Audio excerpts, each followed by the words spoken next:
Hey, it's Franchise CJ here, and I'm very excited to be bringing you guys my matches from the pool round of the Summer Showdown tournament.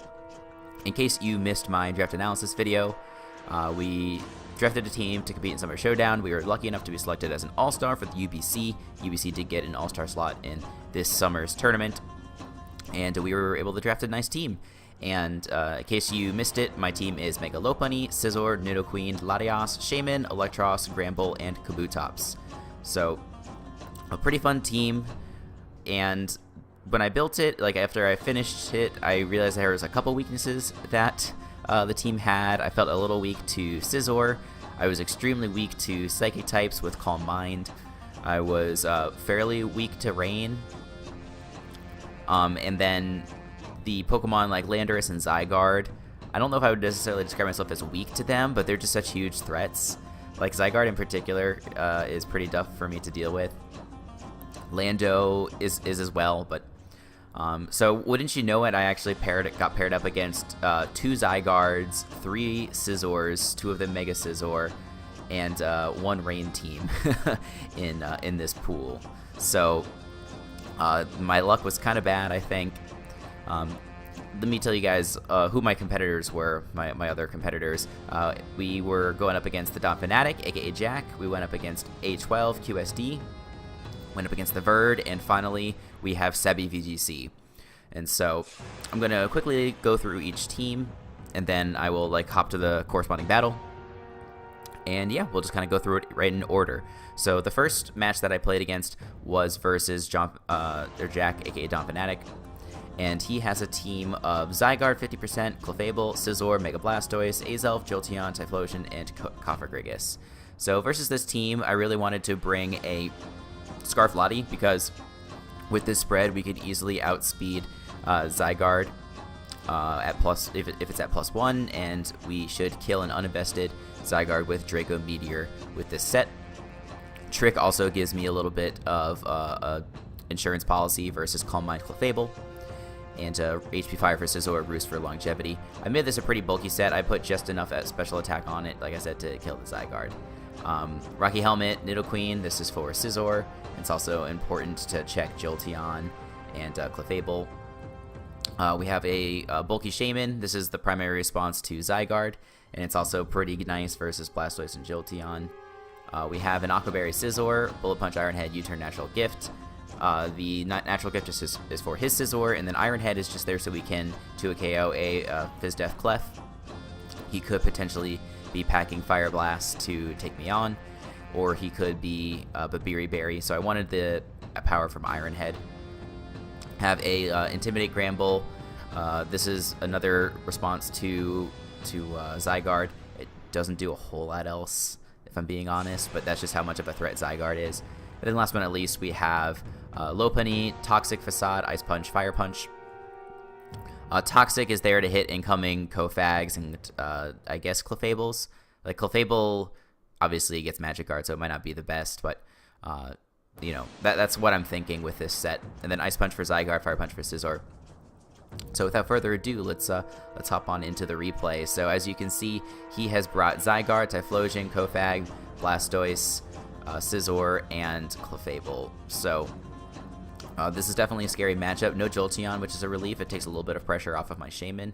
I can use the Shaman to deal with the Blastoise really efficiently, and also the Zygarde. But again, I do have the Gramble for the Zygarde, so that is quite nice. Let's hop right on into this replay. He's going to lead with his Kofag as I lead with my Lopunny.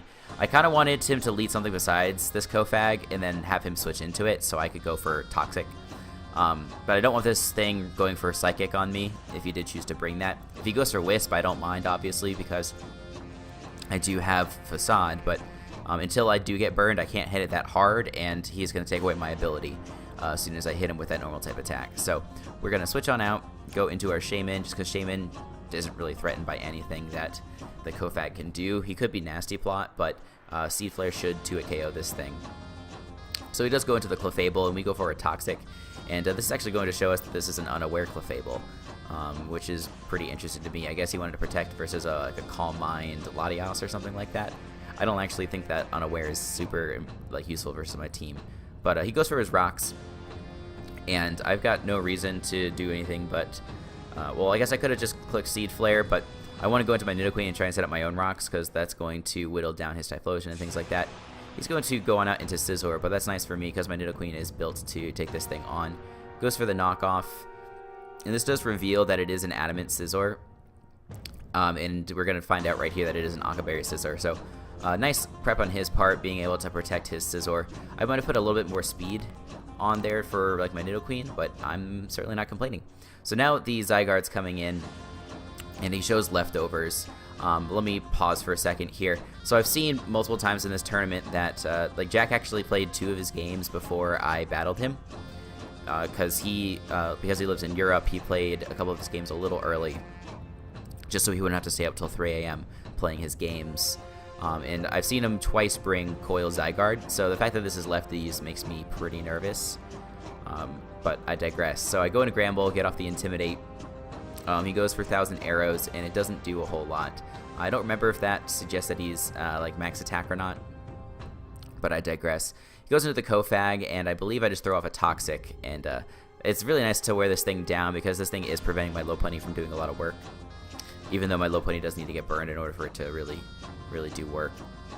I'm going to go again into my Shaman because it doesn't care whatsoever about Kofag, and I think I just fire off a Seed Flare.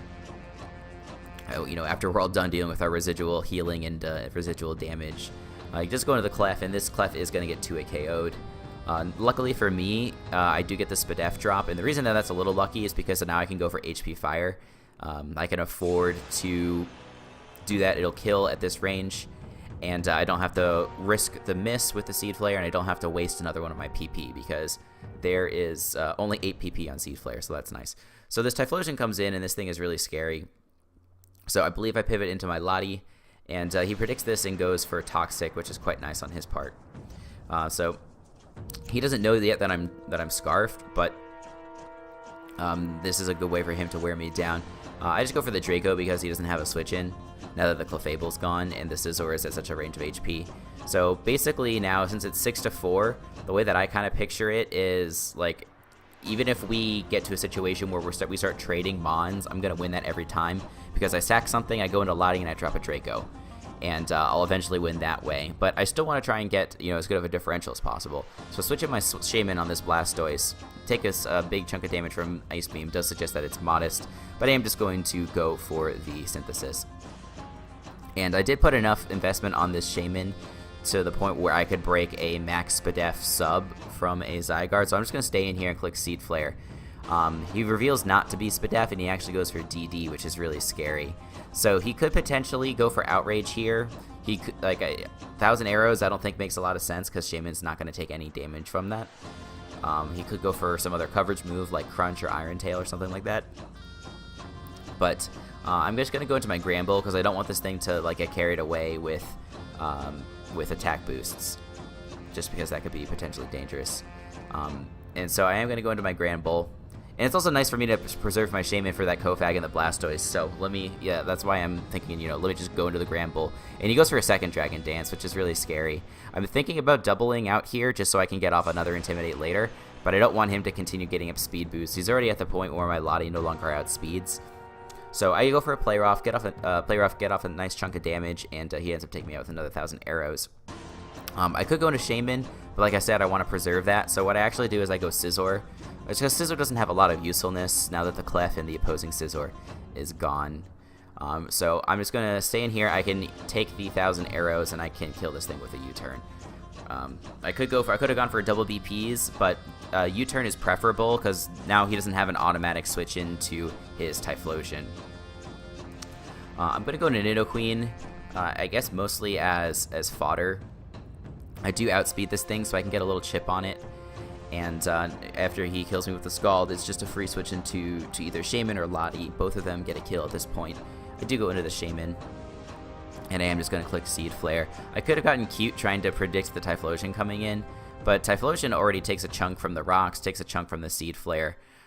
There's no point in really like making risky plays, especially when I'm so far ahead.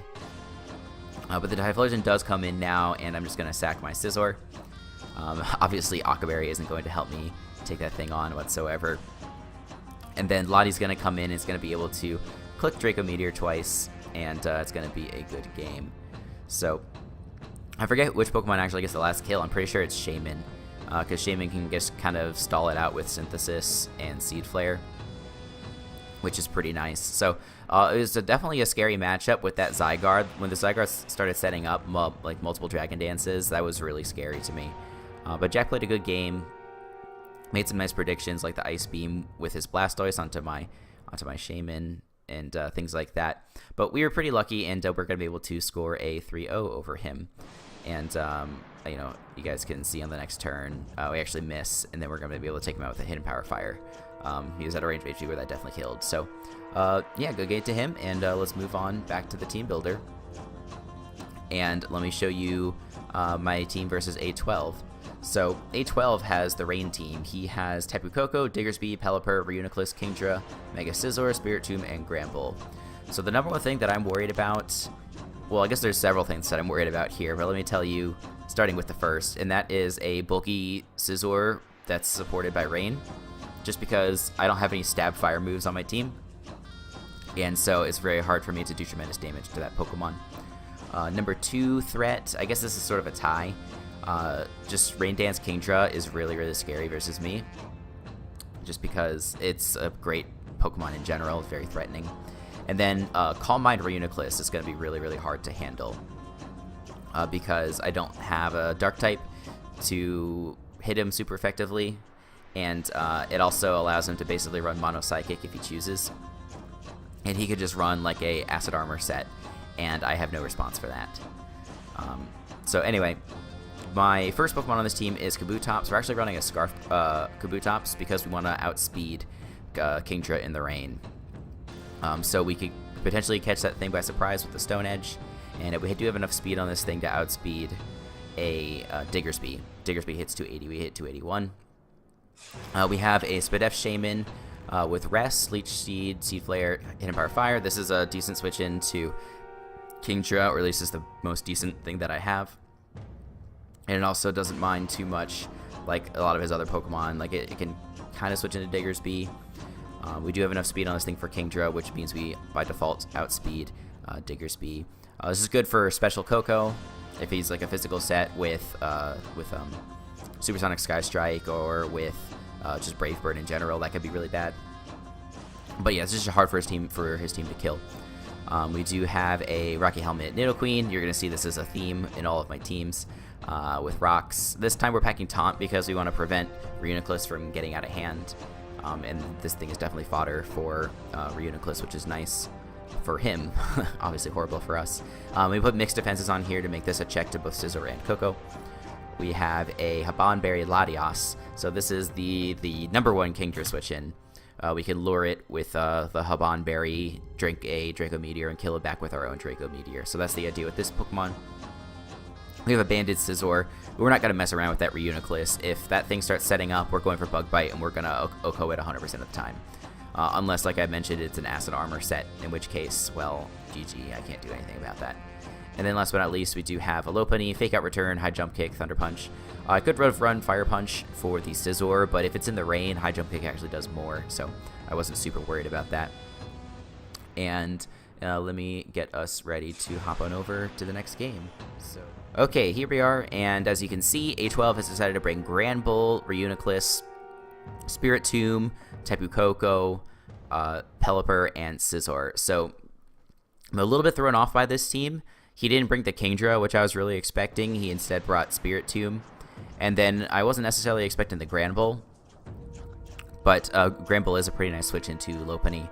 And then that does, like, I expected Reuniclus. Excuse me.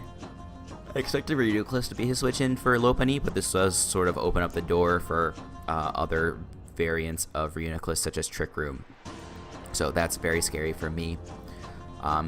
In terms of leads, like Pelipper is his most likely lead, but if he wants to lead like Scizor or Koko, which are also good leads, Nidoqueen is good versus that, so I believe that's what I lead with. And he is going to lead with the Pelipper, so bad matchup for me right off the bat.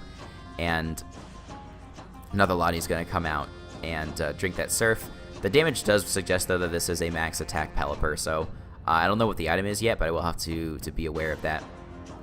I drop a Draco because he doesn't really have a resist. I mean, he has Finny, or not Finny, Tapu Koko, but Koko is not super bulky. And the Spiritomb comes in. I didn't realize it at this moment, but this is actually an Assault Vest Spiritomb, which is very difficult for me to deal with. But this Lottie is not super important because I'm not going to be facing a Kingdra here. So, I'm so tired, guys. I'm so sorry. So he goes for the Pursuit and does a chunk. He's definitely adamant. And after I go through and do the calcs, I'm like, oh, this is an Assault Vest. So at least he has no chance of going for Will-O-Wisp or Toxic versus my team. And that impacts my decision making a little bit later in the game. I get a Leech Seed off on the Scizor, and I go into my Nidoqueen, and he doubles out of his Scizor into the Pelipper, which is a really nice play, because now I'm pressured to go back into Latias, and he can just kill me with any move that he wants to go for. Just go for the Pump. And so now I believe I go into Lopunny, and the reason I go into Lopunny is because I can threaten him out with my Thunder Punch. But I predict that, and I predict either the switch into Granbull or Reuniclus, and I go into my Scizor. Obviously, Scizor is good versus both of those Pokemon in this situation. But he's not going to want to get his Granbull whittled. Sorry about that, that's my keys. He's not going to want his Granbull to get whittled because this is his primary response to the Lopunny, as we just saw. So I believe I'm just going to go for the U-turn on this play as he goes into his Pelipper. And we are banded, but I'm still surprised by the amount of damage that this does to the Pelipper. It does 38%. So this thing has no bulk investment whatsoever. It's probably max attack, max speed. I don't know the item, but I'm thinking that it could be Scarf. Although, Scarf isn't that great. It doesn't actually outspeed Lopunny. And I did put enough speed on my Lopunny to outspeed Scarf Pelipper. It also outspeeds Koko and things like that. But anyway, I go into my Pelipper into my Kabutops because I could potentially hit this thing with Stone Edge. I should have expected him to want to switch out. He goes hard into his Granbull, and we do connect with the Stone Edge. Get off 25%. This thing is obviously very physically defensive, but I could have told you that at Team Preview. I go into my Scizor because with the Rain Up, I know that even if he predicts it, there's not a whole lot that he can do. And I'm just going to go for another U-turn and do a nice chunk of damage to this Pelipper, and now I'm going to go into my Lopunny. So I can now just go for the Fake Out to potentially kill the thing. I should have just gone for Return, actually. Or is that what I do? Yeah, I do just go for Return, so at least I got that play correct. As you can see, Return only does 30 to the Granbull, so it's a very nice set on his end. Fizdef, Rocky Helmet. And then he reveals the other tech, which is Rest. So he has a Rest Hog Granbull, which is really freaking good. That's a really awesome set. I'm going to finally get up my rocks because I know that this Granbull isn't going to want to stay in, and I can start to punish his team a little bit because he is pivoting around quite a bit. I go into Shaman because I think he might go for the Hurricane. Or not for the Hurricane. I think he might go for the Water move. But he goes for the Hurricane, does a giant chunk of damage to me. Luckily, I am so Spit F invested on my Shaman that this isn't that huge of a deal.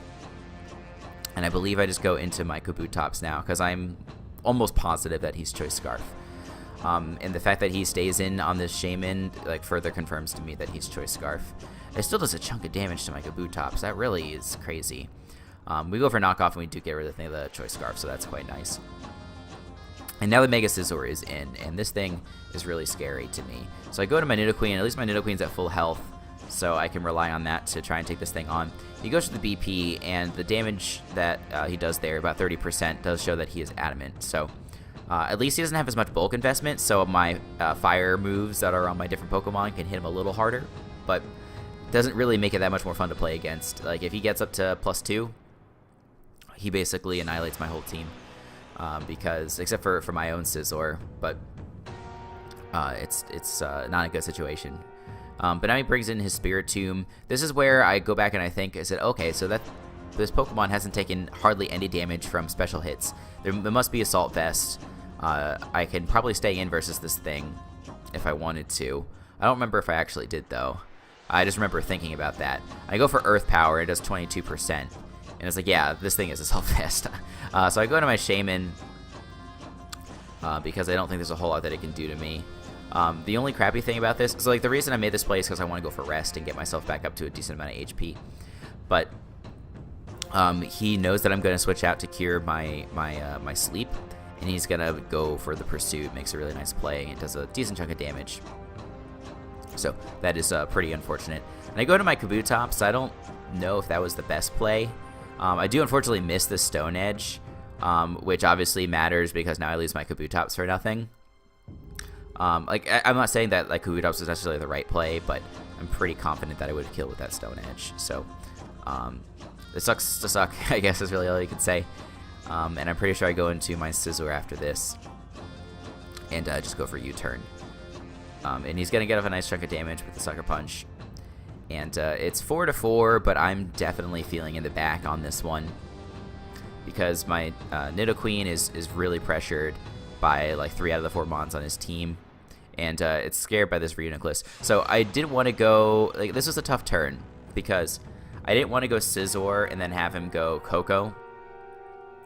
I guess maybe that would have been a better play. Like Lopunny attracted in the Reuniclus, or no, it attracted in the Granbull, and I don't have a super good switch in for Granbull anymore. I don't think I ever had one to begin with, but so I didn't want to go Lopunny for that reason. I didn't want to go Shaman and then invite him to Scizor. So I went to Nidoqueen, knowing that Nidoqueen would lure in the Reuniclus. And I was like, okay, well, I am so far in the back, I don't really know what else I could do versus this. I probably should have clicked Taunt, but I just didn't want my Nidoqueen getting taken out because I need Nidoqueen for Scizor and for Koko. So like I pretty much was going into Lop to sack it. And he actually reveals the Trick Room, so I definitely wish I had gone for Taunt. On the bright side, I can go for Fake Out versus this thing and burn a turn of Trick Room, and now I have to play around this. He goes for the Psychic, which does a huge amount of damage. This is obviously a Life Orb Reuniclus. At least I'm not OHKO'd, I'm 2-hit KO'd, so I waste 2 turns of Trick Room. And then Lopunny comes in here. My Fake Out is so obvious. I wish I hadn't clicked it and I went for some other move to punish the Granbull switch in, but I don't, and he goes into his Granbull. And, you know, at least it can't threaten me immediately because it's asleep. I guess if it can threaten me if he pulls into a Play Rough with his Sleep Talk. But I digress. So I go into my Nidoqueen as he goes into Koko. I'm not sure what he was expecting me to go into there. Maybe he was expecting me to go into Scizor. But, you know, I didn't want to risk Scizor if he pulled Fire Punch. I knew at least a Fire Punch wasn't going to do much to Nidoqueen. And I do... No, do I have my Rocky Helmet still? I'm pretty sure I do. So it would have done at least some damage to the Granbull, which is nice. This Koko comes in. He goes for the Z move, and it is Supersonic Sky Strike. But I am pretty Fizz Def, so I drink it. And I'm able to kill it back with Earth Power, which is pretty nice. So 3-3. Tough game. Reuniclus comes in. I do go for Taunt because I don't want this thing to go for Trick Room and just win the game outright. So I go for Earth Power, get off some damage, and he's going to be able to kill me with Psychic. And then from here, like, there's a potential to win. So I can pretty freely click U-turn here. I'm pretty sure that's what I do because he can go... I don't know if he goes Granbull or if he goes into Scizor. Let me just see how this plays out. Yeah, he just goes into his Granbull, and I do U-turn, so I take some Rocky Helmet, which is not great.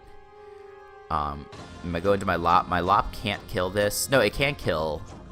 It can't kill with Return, but it would do like 45%. So I'm expecting his switch in either to Scizor or into Reuniclus. So I'm pretty sure I make a double here into my own Scizor. And as you're going to see, he decides to stay in, which is not a bad play. And like my switch into Scizor covered that as well. I don't think a Play Rough could have killed, but obviously a Fire Punch would have. And now here, if he lets me knock off his Granbull, I actually should win the game. The reason being, I get enough damage on this thing to where Lopunny can kill it, and Lopunny doesn't take any residual damage from the return, you know, on his Rocky Helmet. Reuniclus is at a range of HP where Return's going to kill, and we know he's not Fizz Def. And Scizor is at a range of HP where High Jump Kick is going to kill it. And he's already shown to be adamant, so at best he's adamant with max HP. He doesn't have any Fizz Def investment. So if he does leave the Granbull in here to get knocked off, then we win. But he makes the smart play, and he goes into his Reuniclus and sacks it off. So at this point, it's looking kind of tough because he can go into Scizor, and he can kind of roost and SD for the win. What I'm hoping is that maybe he'll, like, so I'm expecting his roost here, and so I know that I can't really do anything to this Pokemon with my knockoff. So I'm like, well, maybe if he roosts and I go into Lopunny, he might make a weird play. Like, I can double back into my Scizor or something like that. I think that's kind of what's going through my mind. I'm just like, I don't really have a good way to win from here. He doesn't even roost. He goes for Bullet Punch, so I'm absolutely dead. Bullet Punch just cleans up from here. I found out after the game that he's a max speed, max attack adamant set, and he didn't even have roost. He had Bullet Punch, U-turn, knockoff, and superpower or something like that. So, a very close game. There's a few points where I could have made better plays. I also think that I prepped for a different style of team than what A12 brought. And so that's a very good on his part that he was able to anticipate my Pokemon and alter his game accordingly. So definitely a bummer, but what are we going to do about that? So let's go back to the team builder, and we can look at the third matchup versus the Bird. So we are 1-1, and so we pretty much need to win out at this point to make it to the next round. We do have a small chance, though, even if we go 1-1, because there's a lot of teams in our pool that are kind of around the same record as me. So there's a chance that we end up in some sort of situation where there's a tie, and we could advance by differential, so that would be quite nice. But let me tell you Verd's team. Verd has Tapu Koko, Mew, Weavile, Mega Scizor, Decidueye, Seismitoad, Audino, and Turtonator. So this is a really scary team. Mew plus Scizor, like, those are the two of the things that I felt like really weak against, and Verd's got them both. Stuff like Koko is really annoying. Decidueye can trap certain mons on my team, and I don't appreciate that. And actually, Turtonator, as dumb as this sounds, Turtonator can be a big problem because it checks a lot of my team fairly well, and then my only Pokemon to hit it super hard is Nidoqueen. And I do have Latios as well, so that could potentially work. But anyway, I have sort of the same Nidoqueen set, Rocks, Earth Power, Flamethrower, Roar. Roar is just for like a Scizor that's getting out of control, or other Pokemon that are getting out of control. Akaberry Scizor with Natural Gift. I think that's the same as what I had in the last battle. Versus... No, did I have it versus Jack? I'm not sure. I don't remember. But Natural Gift is for the Scizor. Otherwise, we have U-turn, Knockoff, Bullet Punch. This is a nice response to his Weavile, and also just good in general versus his team. Doesn't care too much about what Decidueye does, and it hits Mew super effectively. We have a Toxic Facade, Drain Punch, Fire Punch, Lopunny, Toxic to hit the incoming Mew, and we actually want to get Toxic in return from his Synchronize because it boosts up our Facade. So I'm hoping we get into a situation where we can land that Toxic and get really powerful normal type moves, because then Fire Punch takes care of his only normal resist, which is Scizor, and then Drain Punch is there to give us a little longevity, because we will be taking residual damage from the Toxic. We have a Culpa Berry Lottie with Roost, Psych Up, Shadow Ball, Hidden Power, Fire. This is just to take care of a Calm Mind Mew that gets out of control. And we did put Culpa Berry on this thing because I don't want to like spend all the time getting all these boosts up only to get Pursuit trapped by Weavile. Like, that would be really crappy.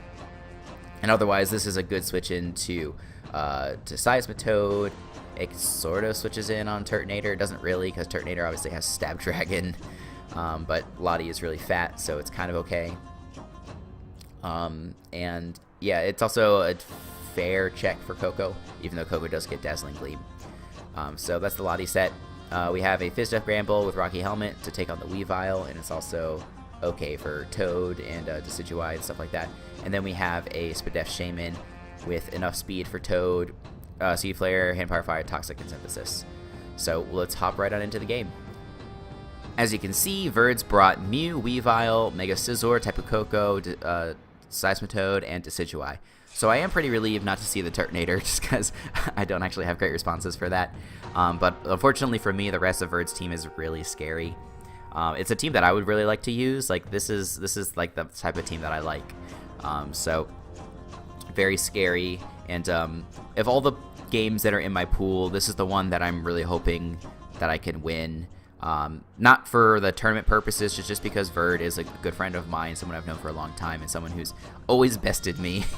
And so hope I can catch a win, even though like by the time we're playing this, it's like 5 a.m. his time, so like or something like that. It might be like 9 a.m. and it might actually be that early. But you know, even though I know he's groggy, a victory here would mean a lot to me. So we're gonna give it our best shot, and he's gonna lead with his Toad as I lead with my Lopunny.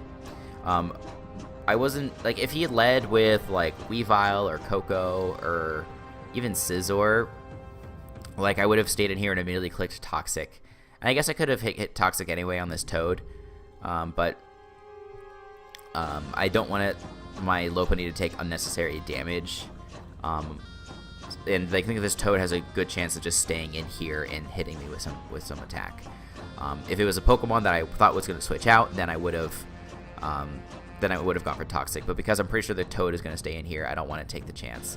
So I just go into my Shaman, and he actually anticipates the switch out and goes for knockoff. So that's a nice move on his end, and it's definitely a big problem. And now he's going to go into his Decidueye as I go for Seed Flare and miss. That definitely stinks, of course, because I could have gotten off a little damage. I could have figured out what sort of set he was, and I could have potentially gotten off the special defense drop. I think of all those things, I really would have just liked to know what sort of set this Decidueye is. But nothing I can do about that. I do just go for the Toxic, though, because I'm not super worried about what this Decidueye can do to me. And if he does switch out, then that's great. He actually switches out into his Mew as I land the Toxic on it, which is really important. Like, this Mew, as I've mentioned, can be a huge problem for me if it's a calm mindset. So I don't want to let this thing stay around for too long, and Toxic helps us to do that. Oh, excuse me. And yeah, if he stayed in with his Decidueye, getting off a Toxic on that would be great. He could have gone for Spirit Shackle and trapped me in, but I do have Synthesis, and there's almost no way he can take me out unless he's got, like, Brave Bird or something like that. He could go for a Toxic of his own and try and trap me in, but since I would have landed the Toxic, he would have killed himself more quickly than he could kill me. So we don't really have a switch in, quote-unquote, to this Mew. So I think I just stay in here and I go for the Seed Flare, because, yeah, like, what other play do I have? And he goes into his Weavile, interestingly enough. I think he was anticipating my Lottie, which does make sense. So, you know, it's a good play on his end, but it works out for us, and we get off a clean 56% off on this Weavile. I'm going to go into my Granbull, just because his most obvious play is clicking Knockoff, and I don't want my Scizzor's Occaberry getting knocked off if I can help it. So on later turns, I can go into my Granbull, but not here. Or, sorry, later plays I can go into my Scizor, but not here. I go into the Granbull. And it does go for the knockoff. And I don't calc it at the time, but this is actually Adamant Banded Weavile. I should have calced it immediately, but I just figured, like, oh, it did like 20%. That doesn't seem that offensive. Like, I mean, it seems max attack, but like the fact that he's no item has me a little suspicious, and he's like he's not a Z-move Pokemon or anything like that. So I've got my eye on it, but I don't figure it out till later that this is banded. So I go for the Fire Punch, anticipating the Scizor switch in, but he makes a nice mid-ground and goes into the Toad because it doesn't take a lot of damage. We get a crit, but, you know, it is what it is. It's not, like, game-changing. And he doubles into his Weavile, which is really nice, as I go into Shaman. And I can't take an Icicle Crash from this thing, so I am going to pivot out, this time into my Scizor, just because I'm not expecting him to go for double knock. I think he's going to either go for Crash or go for Poison Jab. And Scizor takes both of those things pretty well. And the Crash does come out, and it does 38%. So, yeah, Adamant Banded Weavile, not a joke. I do just go for U-turn because there's no chance that he's staying in. I thought for a moment, like, oh, what if he's natural get fire? But again, no chance. Like, you're begging for 50-50s if you bring that sort of set. I just don't think it's very good. But this allows me to go into my Nidoqueen, which is my designated check to this, and I'm actually going to click Rocks, if I'm not mistaken. And he's going to go into his Toad, which is a Pokemon I can't do anything versus with this. And so I'm figuring he's probably going to anticipate my Shaman switching again, so I mix it up and I go for Lottie. And I guess maybe he anticipated that because he goes into his Decidueye. So nice play on his part. I don't want to stay in here and get a Spirit Shackle. So I'm pretty sure that I double on into the Shaman. And he goes for Defog, which is a bummer. Because those rocks are really great for chipping down the Weavile. Like, Weavile gets only one more kill if I keep my rocks up. I go for Synthesis to get myself up to as much HP as possible. But now he's trapped me with the Spirit Shackle.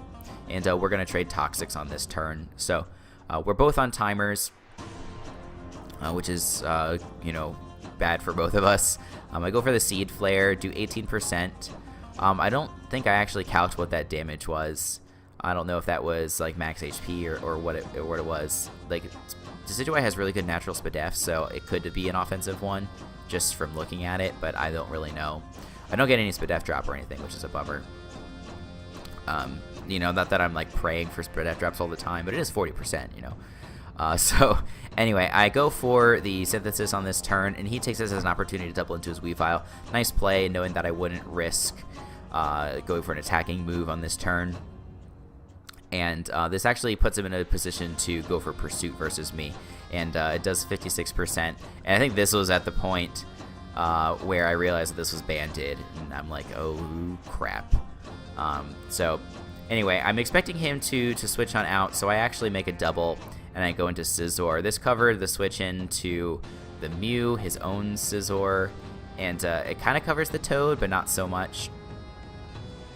I lost my train of thought. Yeah, so that was why I went Scizor. But the Mew, like, I don't want to take a potential Will-O-Wisp from this thing, so I believe I double into Lottie. And the fact that this Pokemon is toxic is so good for me. It allows me... No, I attack my Shaman. Because I want to, like, scout for the Flamethrower and stuff. And so, now I go into my Lottie at this point. And even though I can't threaten it a whole lot... I can threaten, like, he does switch out and he goes into the Coco. Does a decent amount of damage, but I don't want to let my Lottie get weakened in case he's a Calm Mind Mew. He goes for U-turn. I'm not sure if this is like a full Fizz Def Tapu Koko or not. I didn't calc. This tournament, I didn't do a lot of calking, or at least none of the turns that were important. But I do get off some Rocky Helmet on this thing, and it's at 50%, which I'm very happy about. But this is a free pivot into his Weavile, which really sucks. So I believe at this point I sack off my Granbull as he goes for the Icicle Crash. And it actually doesn't 2-hit KO, which is something I'm very grateful for, something I was surprised about. Go for Play Rough and miss. Sucks, but he has Roost, and he does go for that this turn. And I get off the Crunch. He shows the Rocky Helmet. So, like, just, like, the misses and stuff haven't been too critical. But just, like, this game is not going well for me so far. Like, he's able to pivot around. He's predicting my every move. He's able to, like, U-turn into his Weavile with ease. And, like, Weavile obliterates my team. So I don't feel like I'm in a good position. Like, even though the hacks hasn't mattered, just like he's outplaying me, I guess is what I'm trying to say. He's outplaying the hell out of me. So I let my Granbull go down just because it doesn't have a lot of value at this point. It doesn't have enough HP to take any sort of hit from Weavile. And now I go into my Lottie. Anticipating either the Weavile or the Scizor, I do go for the HP Fire. Because even if he does stay in here, every turn that he stays in is more toxic damage, so I'm okay with that. So that's really not that huge of a deal for me. I just don't want to give those other Pokemon an opportunity to switch in for free, especially the Weavile. And he's going to Roost, and he's going to drop to about 50%, and now he's going to make the double into his Toad. And I finally get off a little bit of damage on this Toad with the HP Fire. I go for the Shadow Ball, and that Shadow Ball does nothing. And I'm like, wait a second, is this Seismitoad Assault Vest? And like I go into the calc and I'm like, surely enough it is. And then that damage suggests that it's like a max HP Adamant Toad. It might not necessarily be Adamant. It's hard to say for sure. But this is definitely AV, and it's looking really scary. That knockoff now does 46%, and I don't really want to mess around with that.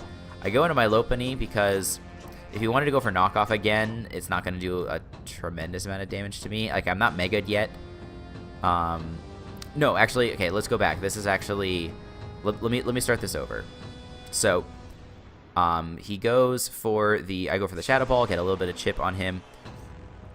And he gets the knockoff onto my Lottie. Okay, so...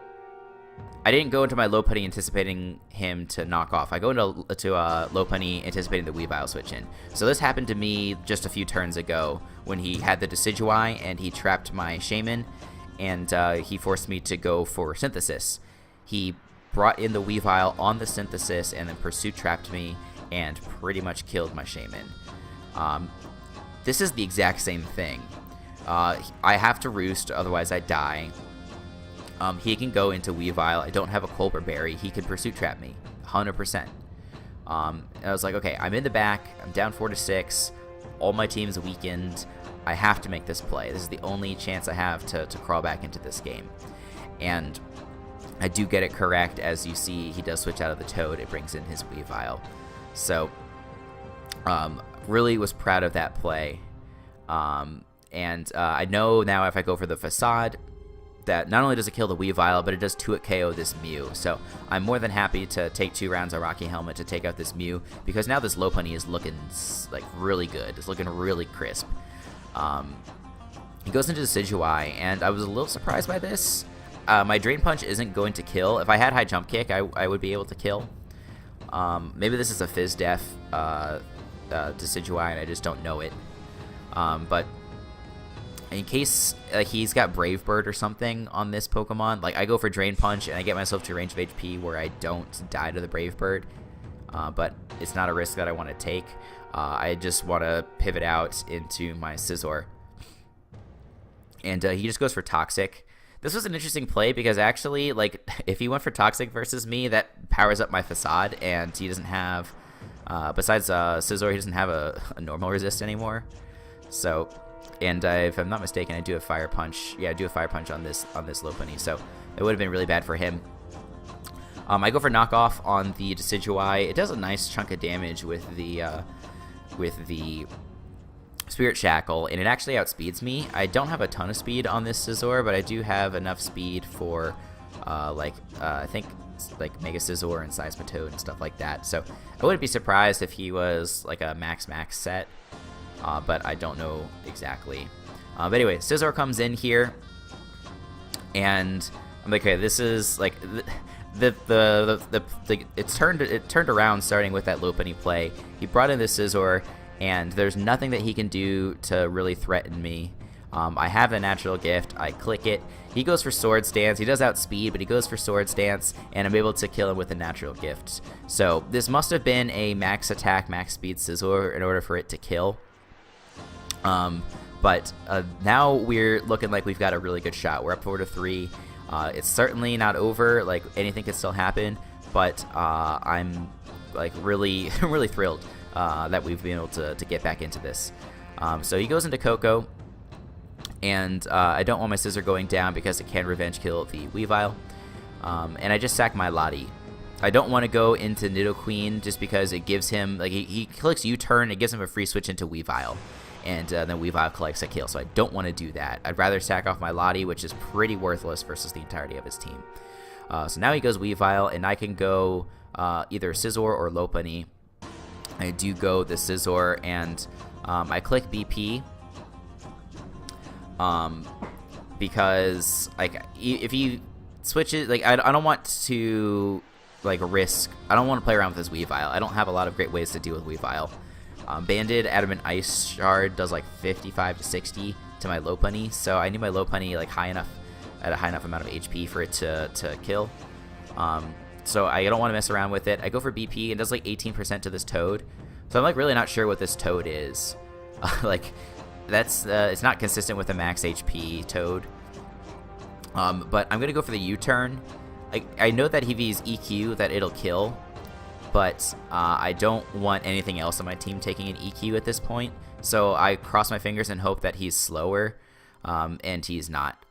So, this is so funny. Yeah, I see in the chat, Bird goes, go hard into Lopunny, please.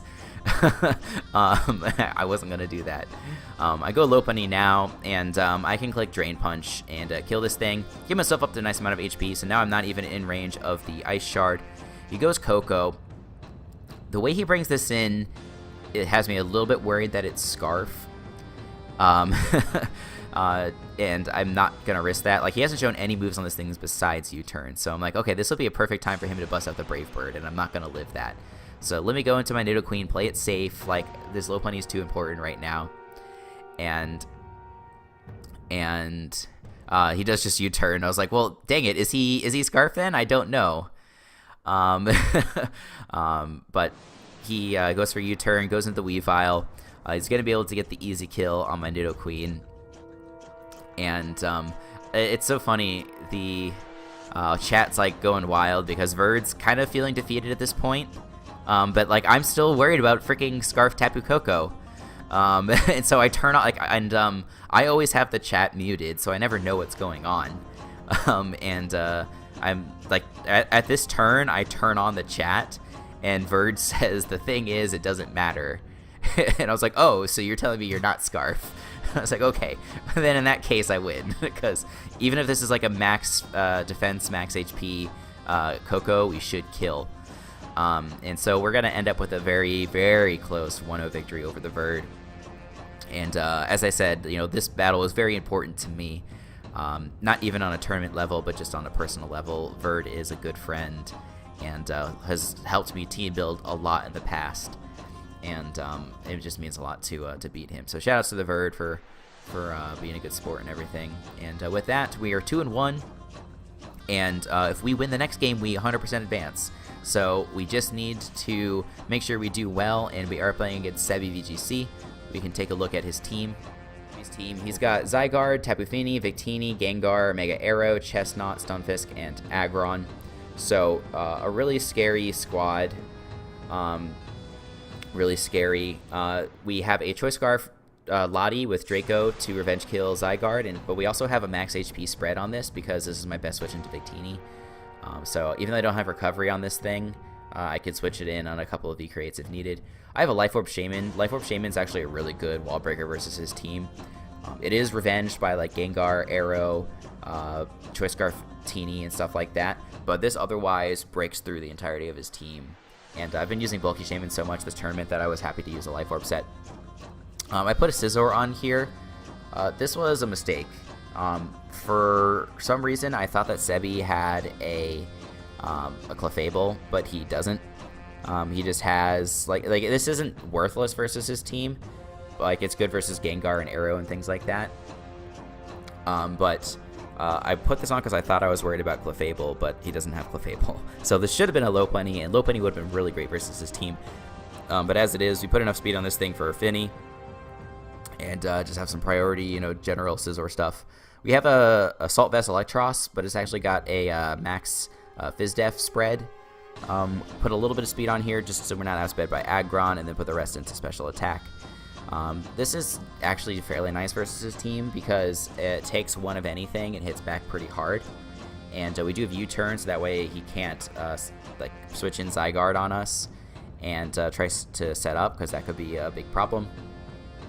And yeah, like, it's a nice arrow check and things like that. We have a Granbull, which is there to just check the Zygarde, because Zygarde is really scary. And then we have another mixed defensive Nidoqueen with Rocks. Again, I thought that he had a Clefable, so this Nidoqueen was sort of there for that.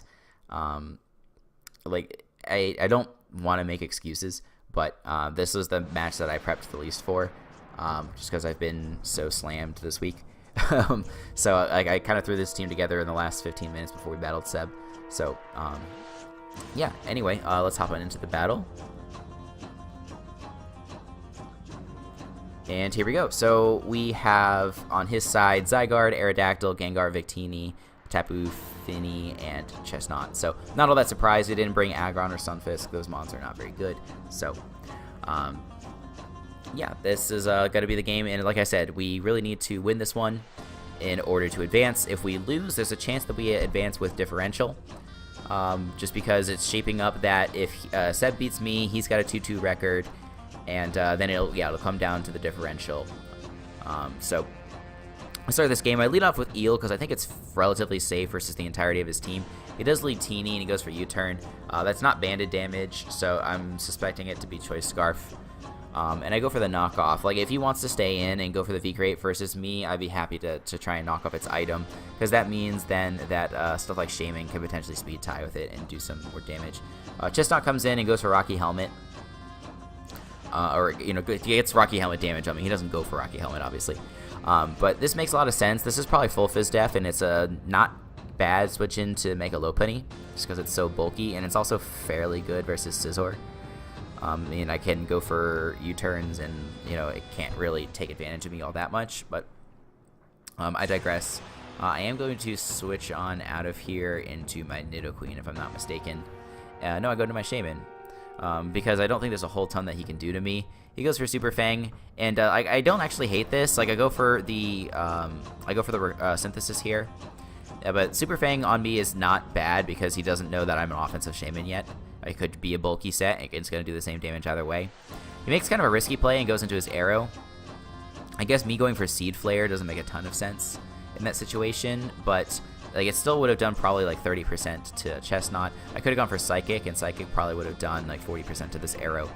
But I guess he anticipated my Synthesis and was able to bring that in very safely in this situation. So Arrow is really scary. I'm not going to stay in versus it. I'm going to go into my Nidoqueen, and he's going to go for Wing Attack. Wing Attack does 35 damage to my Nidoqueen, and this is going to be the opportunity for me to get out my Rocks. Rocks are going to be really important for wearing down Victini, because if that thing is Scarf, it can just like start revenging Pokemon on my team, so I want to prevent that as much as possible.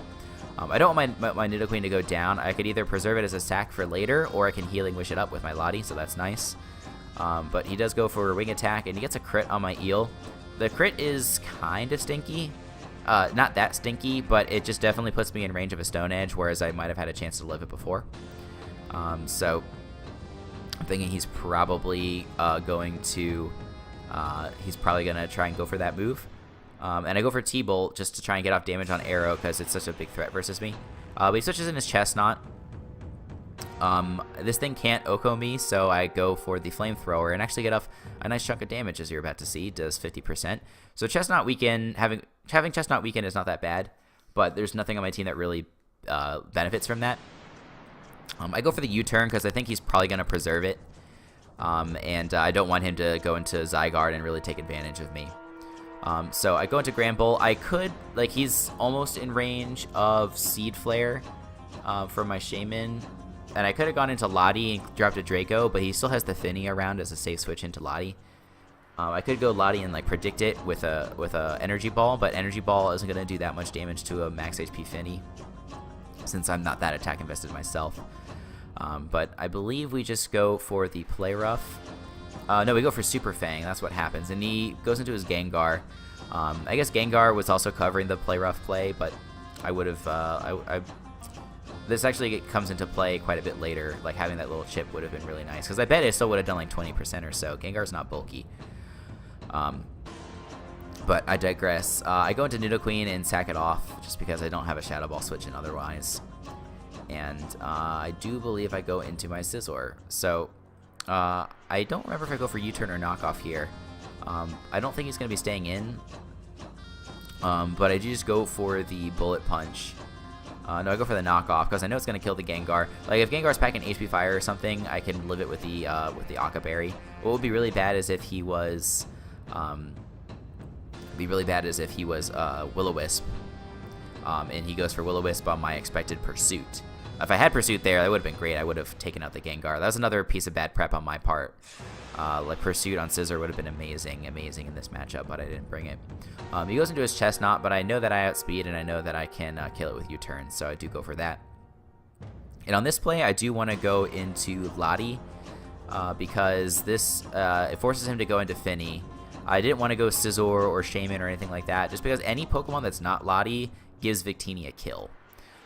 That's what I'm really worried about here. So on the Finny, I can pretty easily go into my Shaman, because I don't think there's a move that he can really threaten me with. He can go for Ice Beam or something, but Ice Beam isn't going to do like more than 40% or so, because Type of Finny's not strong. And now I can click Seed Flare. He doesn't have a nice switch into this, he's realizing.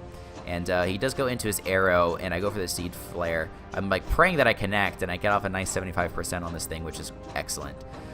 So I believe at this point, I don't remember if I go into Eel or if I go into Scizor. I do go into Eel, basically just as a sack. And there's not a whole lot I can do about it. I'm pretty sure I just click U-turn. Now here, I do go into my Scizor. I'm thinking he still wants to keep his arrow around. So I actually go for U-turn. And U-turn, most of the time, it depends on his investment, but like 23.9% I think is the min roll versus an uninvested arrow. And so he actually goes for the Stone Edge, gets off 57% versus me, and he lives my U-turn. So again, it really depends on how much HP investment he had. But I'm really wishing that I had just gone for the Bullet Punch. I still think U-turn was a better play because it kills a lot of arrows and it doesn't allow him to go into Victini. So it just sucks that it didn't work out in this situation, but I still think it was the correct play. And I go into my Lottie because this is the only thing that I have that can revenge kill this. So I do go for the Shadow Ball. He now knows that I'm Scarf. And he goes into Zygarde, which is really scary for me. I go into my Granbull, get off the Intimidate, expecting the 1,000 arrows or the Dragon Move, and he goes for Sludge Wave. It does 86%, and he shows the Life Orb. This is a max special attack modest Zygarde for it to do that much. I guess there's also a chance that it's timid, but I was not expecting this. This just blew me back. I'm going to double back into my Lottie because I know it's not going to do a lot of damage. Because Zygarde doesn't actually have good special attack, like relatively speaking, and I am a bulky Lottie. I just go for Draco on this thing, and he makes the nice play into his Finny.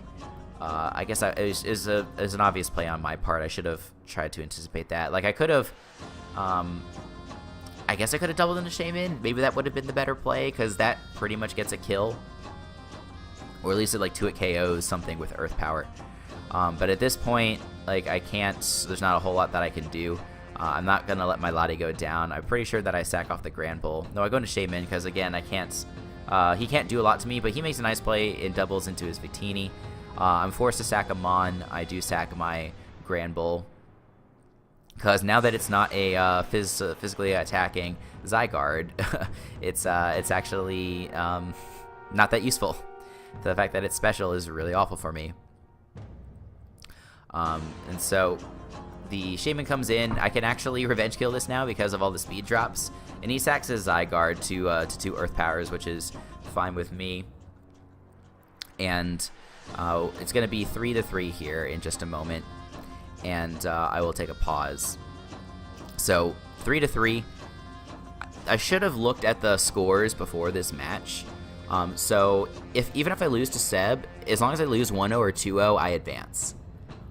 So all I need to do here is prioritize getting 1 kill on something. It doesn't matter what it is. I just need to get 1 kill. And so my Shaman's in here, which unfortunately gives him, I was going to say it gives him Victini for free, but he actually goes into his Gengar. And so Sludge Wave is a move that's going to kill me. So I go into my Scizor trying to anticipate that. And he actually makes the read and goes for Shadow Ball, which really sucks. I think, I'm trying to think if like this was a misplay or not. Probably, like, I don't know what sort of set this Gengar is. I don't know if it's Scarf or Specs or what. I haven't gotten any information on this. If it's Specs, then like Shadow Ball wasn't a prediction. He was just going to kill me either way. But this is where it'd be really nice if I had that damage on it from Granbull earlier, because it would have put it in range of a Shadow Ball from my Lottie. So that would have been potentially really great. But I am going to go into my Lottie here, go for Shadow Ball. He does outspeed me, so he is Scarf, which is good for me to know. I could have then gone into Shaman and gotten a kill. I could have clicked Earth Power and gotten a kill, and if he went to Finny, Finny doesn't take the combination of Seed Flare plus, or Earth Power plus Seed Flare. Maybe he would have predicted it and like doubled into Victini, but I could have probably just continued to spam Earth Power because Finny, like I have mentioned a few times, can't threaten Shaman. But he does prove to be Scarfgar. I'm anticipating his double, so he goes into Finny, and I just click in and stay in and click Shadow Ball. I'm anticipating him to switch out once again here, so I just stay in and I click Shadow Ball. And I'm like, yes, I did it. And then it does 45% to Victini. And I'm just so mad because if this Lottie had more attack investment, I definitely would have 2-hit KO'd. And then that would have been the one bond that I needed in order to secure this game. But he is, unless I get a crit here, Victini's going to be able to survive most likely. Depending upon how much HP investment he has, those are like 2-min rolls, by the way. But that doesn't really matter that much. He's going to be able to kill me, and he's going to be able to go into his Gengar, which is Choice Scarf, and my Shaman's at a range of HP where it can't live Sludge Wave. So we are going to go down. We are going to go down 3-0, and even though we ended up in a tie for second place with Sebi and also Don Fanatic actually finished 2-2 after we beat him 3-0. Sebi is going to be the one to advance because he's got a 2-2 record with a +0 differential, and I have a 2-2 record with a -1 differential. So, kind of sucks. I'm trying to think back to the other games, where I might have had a chance to earn that one other differential point. Definitely in this game, I could have played it out a little bit better. In the game versus Verd, I think if I had just stayed in with Lopunny and spammed Facade versus like Coco and versus Weavile, I wouldn't have had to sack my Nidoqueen. And then I would have been a 2-0 instead of a 1-0. Versus A12, I don't know if I could have brought that down to a 1-0 instead of a 2-0. It's kind of tough to say. But anyway, we unfortunately did not advance, but I really had a good time. Like I mentioned, the match versus Verd was really fun for me, and it was very personally important. So I'm satisfied that I was able to get that. And, even though I think we could have played better, I'm still proud of how we played. I think, if people they in the future, if they want to think about how Choice CJ plays, hopefully they think of him as a decent player. And I just wanted to represent myself and represent the UBC well in this tournament. So I think I did that. So big shout outs to Jolt and the Token Minorities for hosting the tournament. Had a lot of fun. We'll see if I join the next one. These things are very stressful. I just felt exhausted leading up to this, and it didn't help that I had a lot of other stuff going on at work and for other leagues. But I was just kind of dreading this day, and so the fact that I did as well as I did is pretty impressive to me. I thought I would just sort of crush under the pressure, but I did not. So anyway, thank you guys for watching. Make sure you check back to the channel for other gaming and Pokemon content, and until next time, I'll see you guys later.